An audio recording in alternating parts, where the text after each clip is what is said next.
오늘의 말씀은 요한복음 13장 21절부터 30절입니다.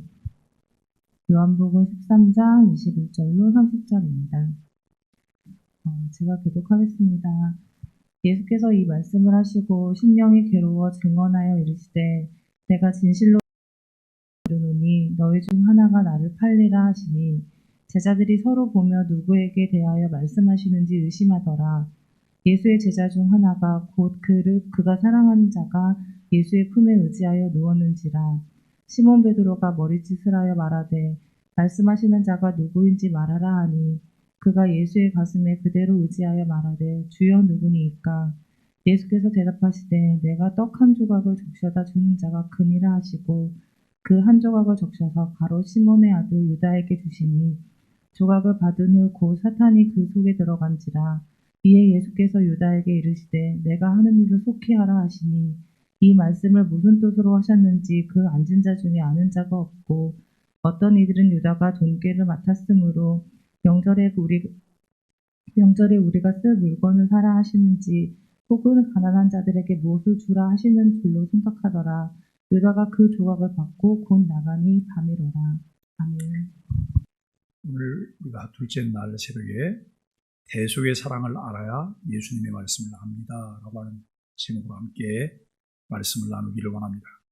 예수님이 제자 중 하나가 그분을 팔 것이라 증언하시니 제자들이 서로 의심을 합니다. 늘 함께 지냈던 제자들 12명 또 예수님, 근데 어느 날 뜬금없이 예수님께서 제자 중 하나가 예수님을 팔 것이라고 말을. 이때 분위기가 어땠을까요? 분위기가 싸했을 것 같아요. 무슨 그런 일이, 이렇게 생각하는 사람도 있었을 것이고 또 제자들은 서로 얼굴을 쳐다보면서 너야? 나는 아닌데. 아마 그렇게 얼굴을 쳐다보면서 표정을 지었을 것입니다. 예수님은 떡 한 조각을 적셔서 유다에게 주시면서 그의 일을 속히 하라 그래요. 참, 여러분, 이 말을 한번 생각해 보세요. 떡 한 조각을 적셔서 유다에게 주세요.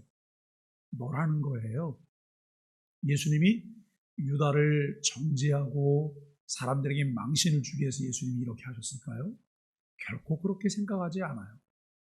마지막 순간까지 예수님께서는 유다에게 회개하고 돌이킬 수 있는 기회를 주셨던 것으로 우리는 보아야 합니다. 그러나 그의 일을 속히 하라. 그의 일을 속히 하라. 우리는 예수님께서 그의 일을 속히 하라 그러면 그 일이 굉장히 은혜가 되는 일이고 선한 일이고 좋은 일이고 여러분 다른 사람에게 귀감이 될 만한 그런 일로도 생각을 할 거예요. 그런데 너의 마음 가운데 악함들, 또 다른 편으로는 그 악함들이 하나님의 뜻을 이루는데 여러분 사용되어지는 거예요.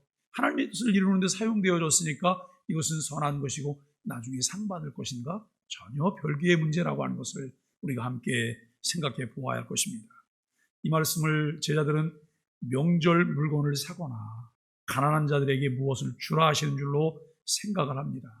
왜냐하면 가룟 유다가 재정을 맡았던 사람이기 때문에 아마 주님께서 이 명절 때 또 가난한 자들에게 나눠줄 만한 것을 준비하거나 사라고 말씀하시는가 보다 이렇게 생각을 할 수도 있었는데 이 요한이 성경을 기록하면서 여러분 의도적으로 마지막 30절에 기록한 말씀이 유다가 곧 나가니 그때는 밤입니다 라고 하는 거예요. 왜 밤이라는 걸 강조했을까? 참된 제자는 어떤 상황에서도 멈추지 않고 주어진 사명을 완수합니다. 가룟 유다의 배신은 단순히 재물에 대한 그의 욕심 때문도 아니고 예수님의 잘못 때문도 아니었습니다. 그의 배신은 예수님을 죽이려고 하는 사단의 계략에서 비롯된 일이라고 하는 것이죠. 그렇지만 이 모든 상황을 아시는 하나님은 사단의 계략을 역으로 이용해 인류 구원의 과업을 이루신다라고 하는 것을 우리가 깨닫게 되죠. 하나님의 뜻을 이루는 일이지만 사랑하는 제자의 배신에 예수님은 아파하셨습니다. 21절 괴로워에 해당하는 헬라어는 예수님이 십자가 죽음을 앞두고 괴로워하실 때도 사용하셨습니다.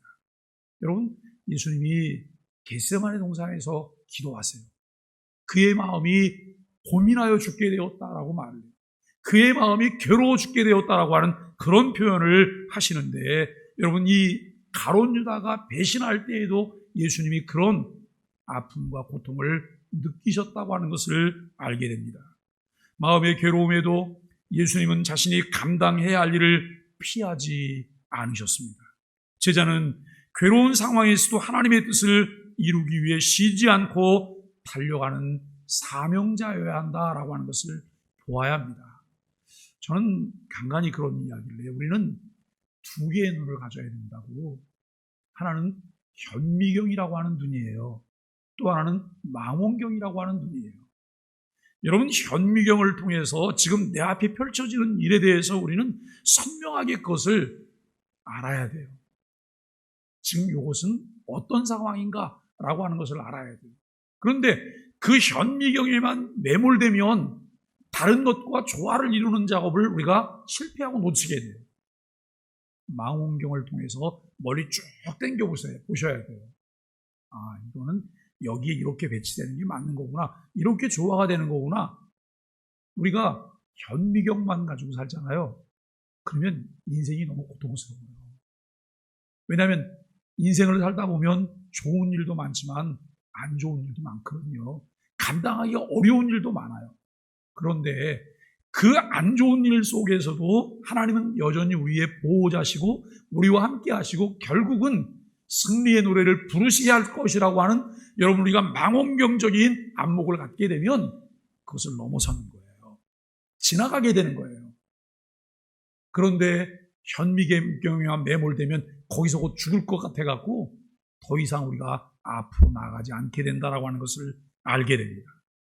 예수님이 배신자 유다의 운명을 예고하시며 괴로워하신 이유가 무엇일까요? 우리가 늘 좀 조심하고 고민해야 될 부분이 이런 거예요. 누군가 나한테 얄미운 짓을 해요. 누군가 나한테 악하게 자꾸 해요. 그러면 그때 우리의 반응은 어떠냐면 너무 미운 거예요.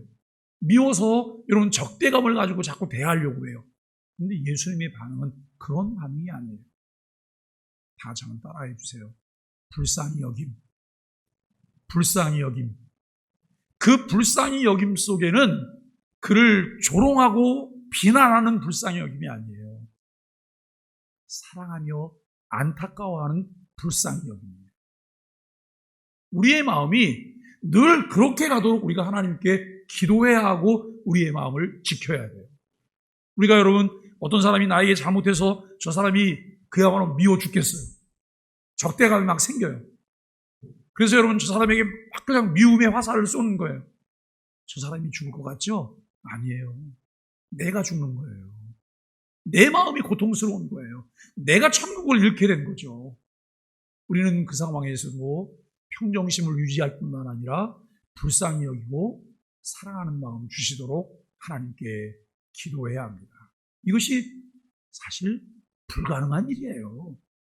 그런데 이 일을 가능케 하신 이가 예수 그리스도이시잖아요. 그분이 우리 안에 내주에 계시고 우리와 늘 함께 하심을 우리가 깨닫기 때문에 오늘도 우리에게 필요한 것이 무엇이냐면 그분을 의지하는 거예요. 매 순간마다 그분에게 기대지 않으면 우리는 우리의 악한 본성에 따라서 죄를 지으며 살게 될 수밖에 없다라고 하는 것을 알게 됩니다. 괴로운 상황에서도 굳굳이 하나님의 뜻을 행할 수 있는 비결이 무엇일까요?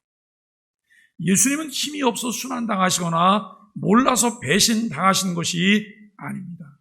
예수님은 가룟 유다의 배신을 미리 아셨고 오히려 그에게 내가 하는 일을 속히 하라고 예수님이 말씀하셨습니다. 예수님은 일어날 일을 정확히 아시고 모든 상황을 장악하고 계십니다. 여러분, 예수님은 전지전능하신 하나님이시잖아요. 모든 상황을 익히 아세요. 모든 것을 장악하고 계세요. 그분이 모든 것을 주도하고 계세요. 예수님이 여러분 그 군인들에게 붙잡혀가고 그리고 예수님이 신문을 받으시고 십자가를 짊어지시고 십자가에 달리시고 하니까 예수님이 무능력하고 무력해서 여러분 그럴 거라고 우리가 생각할 수도 있죠. 그러나 모든 것을 아세요.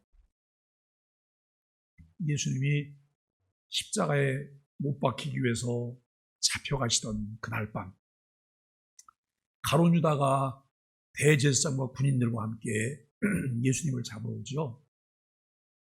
그때 여러분 베드로가 칼을 빼요. 칼을 빼서 말고의 귀를 자릅니다. 그때 예수님이 뭐라고 말씀하시냐면 이렇게 말씀하세요. 내가 12영이 더 되는 하늘의 천사들을 부를 수도 있다.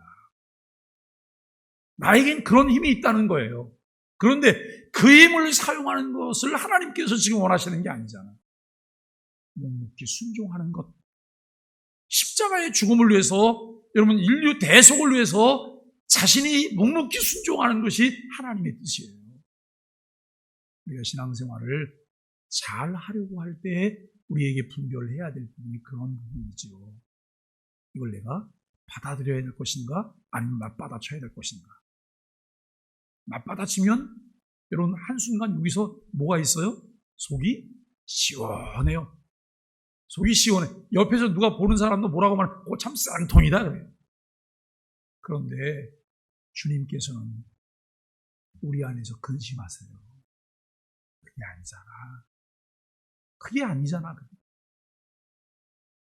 성령께서 근심하는 일을 선택하기보다는 성령께서 기뻐하시는 일을 선택할 수 있는 믿음의 사람으로 살게 되기를 예수 그리스도 이름으로 간절히 축복합니다. 여러분, 예수님의 대속적 죽음을 알지 못한 제자들은 그분의 말씀이 무슨 뜻인지 이해하지 못해요. 함께 앉아서 지금 만찬을, 최후의 만찬을 하고 있어요. 이야기를 나누고 있지만, 그리고 고개도 끄덕끄덕거리고 여러분 그 말에 동참하고 있지만 제자들은 내용이 이해가 안 되는 거예요. 왜냐하면 개념이 없거든요. 지금 그 일에 대한 개념이 전혀 없는 거예요. 늘 우리가 이렇게 기도하셔야 돼요. 하나님, 말씀을 깨닫게 하옵소서. 성령으로 보게 하여 주옵소서. 우리는 여러분 그 디모데서를 보면 우리에게 이렇게 말을 해요. 모든 성경은 하나님의 감동으로 된 것이라고 말을 해요. 그렇죠? 하나님의 감동으로 쓰여진 거예요. 그렇다면 그 말씀을 이해하기 위해서 우리에게 필요한 것이 무엇이냐면 성령의 감동하심이에요. 성령님, 내 마음에 오셔서 감화하여 주시고 진리를 깨닫도록 인도하여 주옵소서. 진리의 영이 우리에게 오시면 우리가 그 말씀을 이해하게 되는 거예요. 깨닫게 되는 거예요. 말씀을 받아들이고 순종하게 되는 것이죠. 우리는 대속의 죽음을 이해하게 될 때 예수님 말씀이 무엇인지를 알게 되어집니다. 그저 자신들의 지식과 경험 안에서 이해의 물건을 사거나 가난한 사람에게 무엇을 주라는 말씀으로 제자들은 받아들일 뿐이에요. 예수님의 대속적 사랑을 알지 못하면 예수님을 알 수 없습니다. 예수님의 말씀과 행동을 정확히 이해하려면 인류를 위해 자신을 내어주신 사랑의 사명을 깊이 깨달아야지만 그 일이 가능하다고 하는 것이죠. 예수님이 가룟 유다에게 하신 말씀을 제자들이 제대로 이해하지 못한 이유는 무엇일까요? 예수님의 대속적 사랑의 기초에 다시 묵상한 말씀은 무엇이 있을까요? 제자의 배신을 하시고 심히 괴로우셨지만 그 일을 통해 하나님의 뜻이 이루어질 것을 바라보신 예수님이십니다. 하나님께서 원하시는 무엇일까? 사실 우리가 예수 그리스도를 주로 믿는다고 하는 것은 주권을 내주는 거예요. 주인이 바뀌는 거예요. 내 삶의 주인이 예수 그리스도이심을 인정하고 그분에게 삶의 모든 것을 양도하는 거예요. 그런데 여전히 옛 자아가 내 안에 살아서 주인 노릇하려고 해요. 그리고 그 옛 자아는 늘 사단과 교류를 해요. 사단이 속삭속삭하는 말에 여러분 귀를 기울이고 거기 넘어갈 수밖에 없어요. 오늘 우리에게 필요한 것은 예수님께서 하나님의 뜻이 이루어질 것을 바라보았던 것처럼 우리도 예수님을 통해서 하나님의 선하신 뜻을 바라볼 수 있는 은혜가 있기를 간절히 바랍니다. 현미경으로 일어나는 현상에 대한 깊은 관찰이 필요하나 그것이 전체를 바라볼 수 있는 망원경으로 이해할 수 없다면 때때로 분노와 낙심을 일으키게 되어진다는 거예요. 우리가 여러분 마음의 여유가 있을 때에는 어떤 일을 보면 허허하고 웃어요. 허허. 이게 좋아서 웃는 게 아니에요. 그 정도는 받아들일 수 있지. 여러분 허허 그러면서 우리가 웃어요. 그런데 마음의 여유가 없고 마음이 빽빽해지면 어때요? 허허가 아니에요.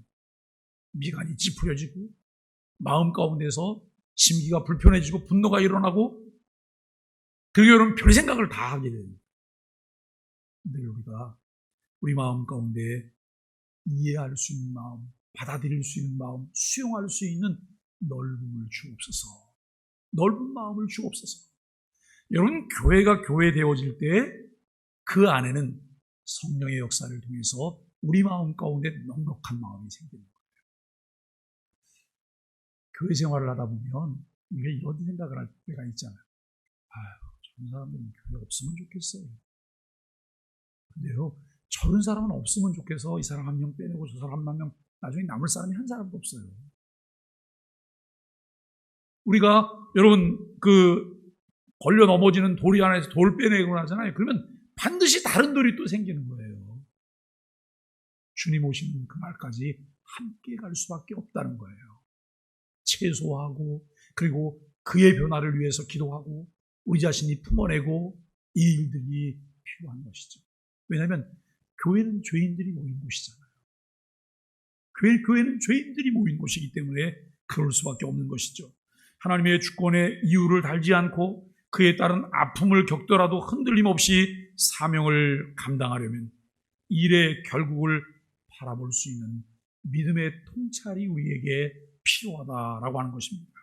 사탄이 수시로 뿌리는 가라지의 영향을 받지 않도록 우리의 마음을 잘 관리하는 것이 필요합니다. 매 순간 하나님의 선하시고 기뻐하시고 온전하신 뜻이 무엇인지 분별할 뿐만 아니라 어둠이 아닌 빛의 길을 선택하는 것이 우리에게 중요하다는 것이죠. 오늘 본문 중 13장 27절에서는 조각을 받은 후 곧 사탄이 그 속에 들어간지라. 예수님을 통해서 조각을 받고 난 후에 사탄이 곧 그 속에 들어간지라.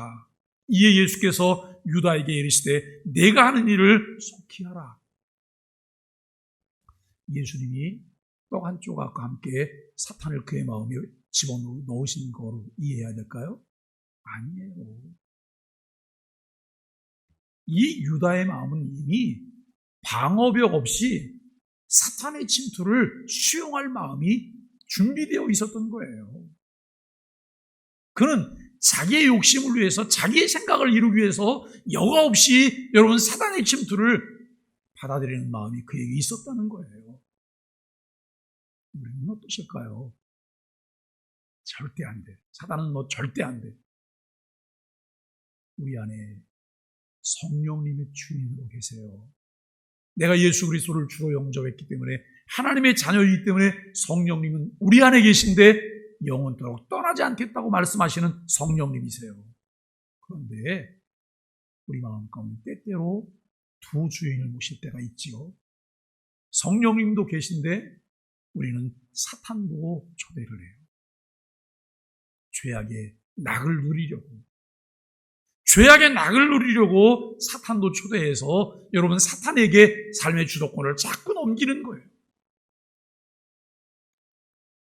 30절에 유다가 그 조각을 받고 곧 나가니 밤이로라 라고 하는 말씀이 기록되어 있습니다.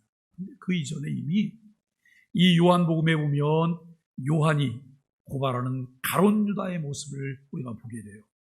6장 64절에서 가룟 유다에서 믿지 아니하는 자라고 말을 해요.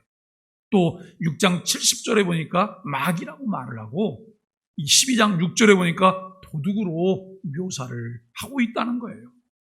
그는 스스로 주님의 은총으로부터 격리시킴으로 예언 성취의 도구가 되었다는 거예요.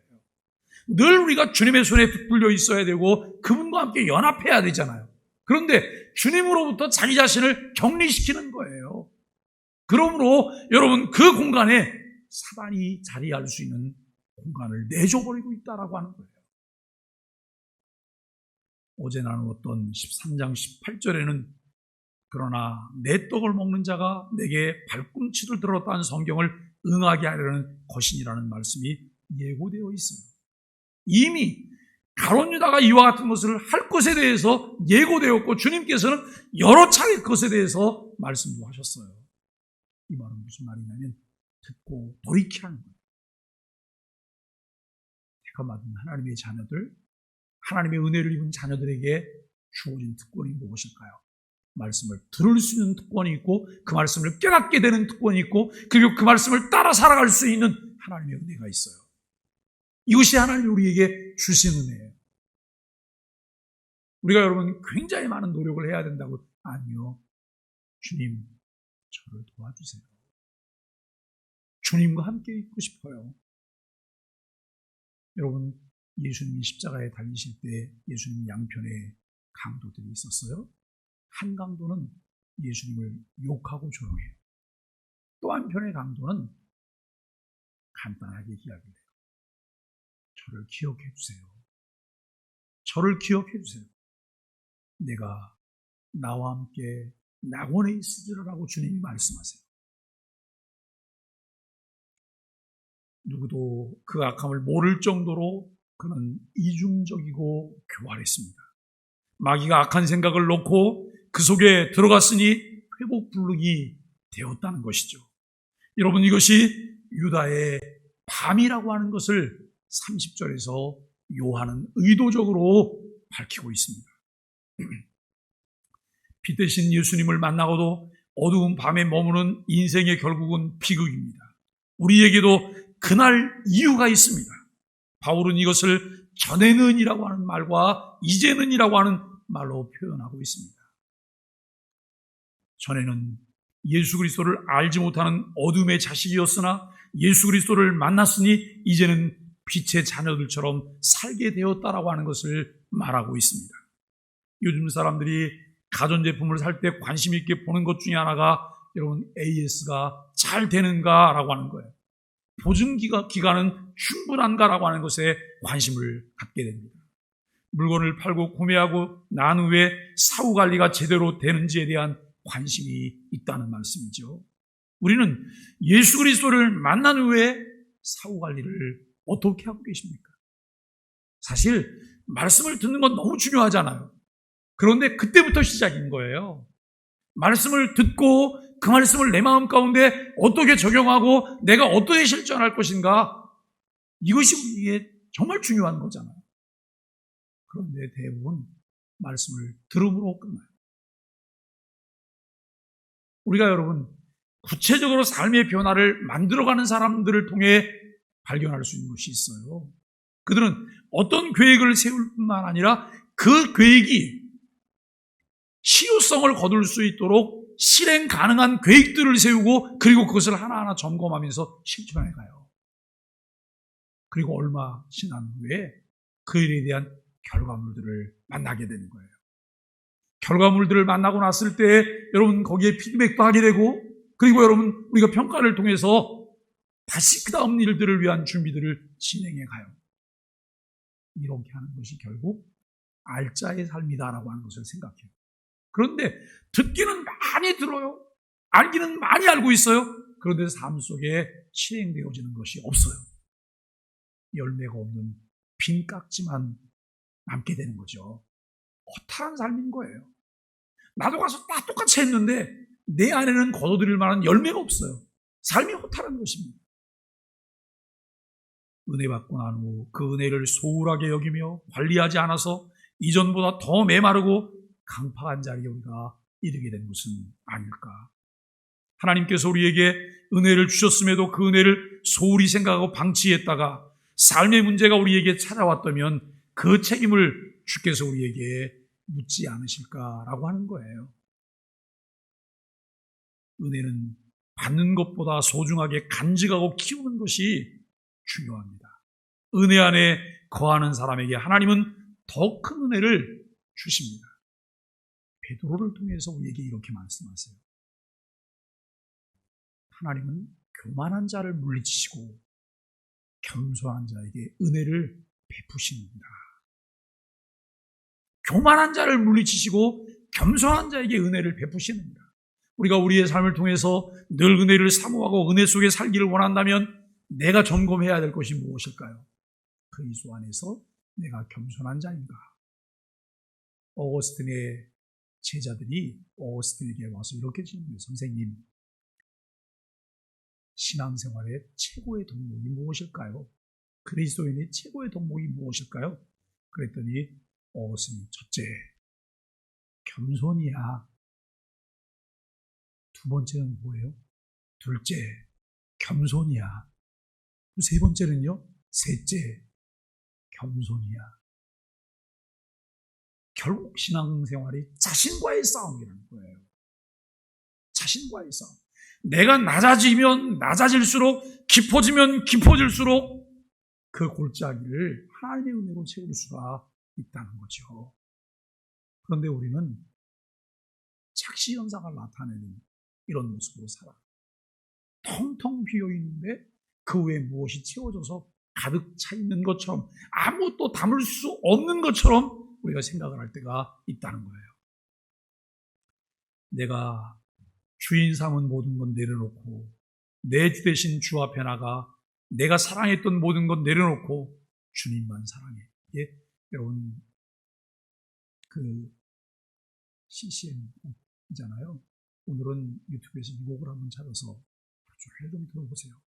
내가 주인 삼은 모든 건 내려놓고 내 주 대신 주 앞에 나가 내가 사랑했던 모든 건 내려놓고 주님만 사랑해. 주사랑 거친 풍랑에도 깊은 바다처럼 나를 잠잠케 해. 주사랑 내 영혼의 반석 그 사랑 위에 서리. 지근에서 예수님을 따랐다고 중요한 직책을 맡아 그 일을 감당했다고 그가 주를 사랑하는 것이 아니었음을 유다의 예를 통해 우리가 발견하게 되죠. 결국 대속의 사랑을 알아야 예수님의 말씀을 제대로 알고 그분과 친밀한 교제를 나누고 삶의 깊은 곳에서 일어나는 변화를 경험할 수 있다는 거예요. 사랑하는 소망의 가족 여러분, 결국 유다는 예수님을 그 삶의 주인으로 삼지 않았습니다. 자신의 신분 상승과 출세를 위해 예수님을 이용하려고 했을 뿐입니다.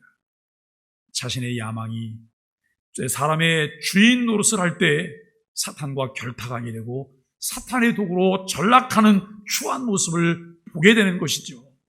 내가 받은 은혜가 무엇인지 확인하고 그 은혜가 요구하는 성격적 가치를 실현하기 위해서 매일 점검하고 나눠야 할 것이 무엇인지 우리는 찾아야 합니다. 오늘도 그리스도와 함께 우리 옛사람이 십자가에 못 박혔으니 이제는 그리스도를 믿는 믿음 안에서 새 사람으로 다시 살아나는 자의 삶을 살아가야 합니다. 영광의 그날이 이르도록 언제나 매일 주만 바라볼 수 있게 되기를 예수 그리스도의 이름으로 간절히 축복합니다.